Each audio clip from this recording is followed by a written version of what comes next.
Karachi city council में माली साल 2026-27 का बजट पेश। मेयर कराची बैरिस्टर मुर्तजा वहाब ने अपने दौर का तीसरा बजट सिटी कौंसिल में पेश किया। कहा, नए माली साल का मुतवाज़िन और तरक्याती बजट पेश किया। कराची के तमाम अजला में इंफ्रास्ट्रक्चर की बहाली पर तवज्जो दी जा रही है। जो सड़कें KMC के मातहत नहीं वो भी बनाएंगे। बजट के इजलास के दौरान अपोजिशन की नारेबाजी। अपोजिशन लीडर सैफुद्दीन एडवोकेट ने कहा, अगर आप काम नहीं कर सकते तो मंसूबे FWO को दे दें। कराची ने आपको मुंतखब नहीं किया और ना ही आप पर एतमाद करते हैं।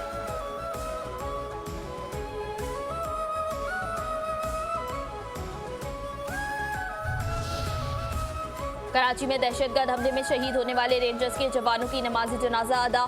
14 की नमाज जनाजे में वफाकी वजीर दाखिला मोहसिन नकवी, गवर्नर सिंध निहाल हाशमी, वजीर आला सिंध मुराद अली शाह की शिरकत। DG रेंजर्स, 14 के लवाहिकीन और सीनियर सिविल और अस्करी हुक्काम ने नमाज जनाजा में बड़ी तादाद में शिरकत की। शुरका ने 14 की अजीम कुर्बानियों को खराज अकीदत पेश किया और अहले खाना से दिली हमदर्दी और ताज़ियत का इजहार किया। नमाज जनाजा के बाद 14 के जसद खाकी उनके आबाई इलाकों को रवाना कर दिए गए, जहाँ उन्हें मुकम्मल फौजी एजाज के साथ सुपुर्द खाक किया जाएगा। वफाकी वजीर दाखिला मोहसिन नकवी ने गवर्नर सिंध के हमरा जाए वक़ुआ का दौरा भी किया।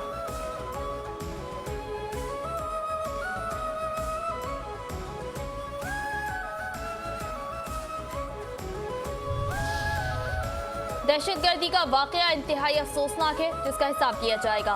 वफाकी वज़ीर दाखिला मोहसिन नकवी का शहीद रेंजर्स एहलकारों की अजीम कुर्बानियों को खराज अकीदत। नमाज जनाजा में शिरकत के मौके पर कहा, दहशतगर्दी करने वाले अनासिर चाहे वो कहीं भी हो, सिक्योरिटी फोर्सेज उनका पीछा करके कैफरे किरदार तक पहुँचाएंगे। भारतीय स्पॉन्सर दहशतगर्दी को कभी बर्दाश्त नहीं करेंगे, दहशतगर्दी को जड़ से उखाड़ कर दम लेंगे। गवर्नर सिंध निहाल हाशमी की शहीद रेंजर्स एहलकारों की नमाज जनाजा के मौके पर गुफ्तगू। कहा, हम दहशतगर्दी की भरपूर मसम्मत करते हुए मुल्क से उसके खात्मे के लिए जदोजहद करते रहेंगे।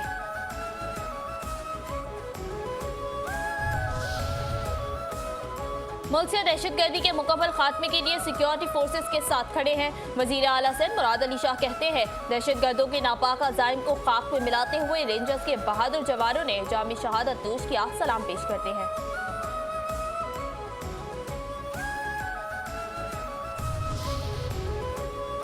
सिंध असम्बली में शहीद एहलकारों को खराज अकीदत पेश। 14 की बुलंद दर्जात के लिए दुआ। सिंध के सीनियर वज़ीर शर्जील इनाम मेमन ने सिंध असम्बली में खिताब करते हुए कहा, अफसोसनाक वाक़े की हम शदीद मसम्मत करते हैं। दहशतगर्दों को हमारी सिक्योरिटी फोर्सेज ने हर महाज पर भरपूर शिकस्त दी। दहशतगर्दों के मुख्तलिफ नेटवर्क का खात्मा किया। ये दहशतगर्द हमारे दुश्मन ममालिक के प्रॉक्सी अनासिर है जो पाकिस्तान में बदअमनी और इंतशार फैलाना चाहते हैं।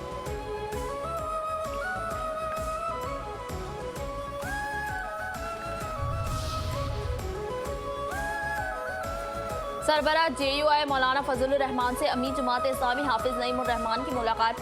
आज़ाद कश्मीर की सूरत हाल पर बातचीत। दोनों रहनुमाओं का आज़ाद कश्मीर का मामला ताकत के बजाय मुज़ाकरात से हल करने पर जोर। हाफिज नईमुर रहमान ने कहा, हमने जॉइंट एक्शन कमेटी को कहा, आइन में रहते हुए बात हो सकती है, हमें हुकूमत की जानिब से जवाब का इंतजार है। मौलाना फजलुर रहमान ने कहा, एक वक्त खत लेकर आया था और सालसी की पेशकश की। मैंने कहा लॉन्ग मार्च को मौखर किया जाए, जिस पर उन्होंने लॉन्ग मार्च मौखर किया और मजीद कोई कदम नहीं उठाया। अब हम दोनों तरफ से जवाब के इंतजार में हैं।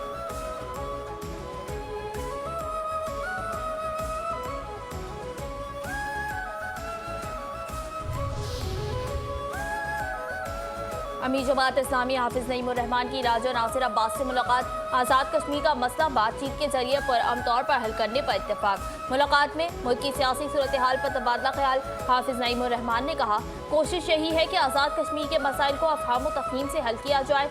तमाम जमातों का इत्तेफाक है कि अमन को मौका दिया जाए। पाकिस्तान के फ्रेमवर्क में ही रहकर बातचीत होगी।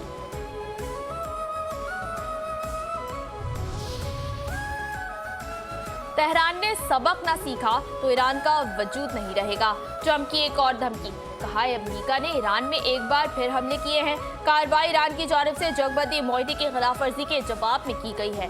अमरीकी फिजाई ने ईरान के मिसाइल और ड्रोन जखीरा करने वाले मकामात और ज़ाहिरी रडार साइंस पर हमले किए। अमरीका मुस्तकबिल में मजीद कार्रवाई भी कर सकता है। ऐसा वक्त भी आ सकता है जब हम मजीद तहम्मुल नहीं दिखा सकेंगे। हमें वो काम फौरी तौर पर मुकम्मल करना पड़ेगा जिसकी हमने बहुत कामयाबी से इब्तिदा की है। अगर ऐसा हुआ तो ईरान का वजूद बाकी नहीं रहेगा।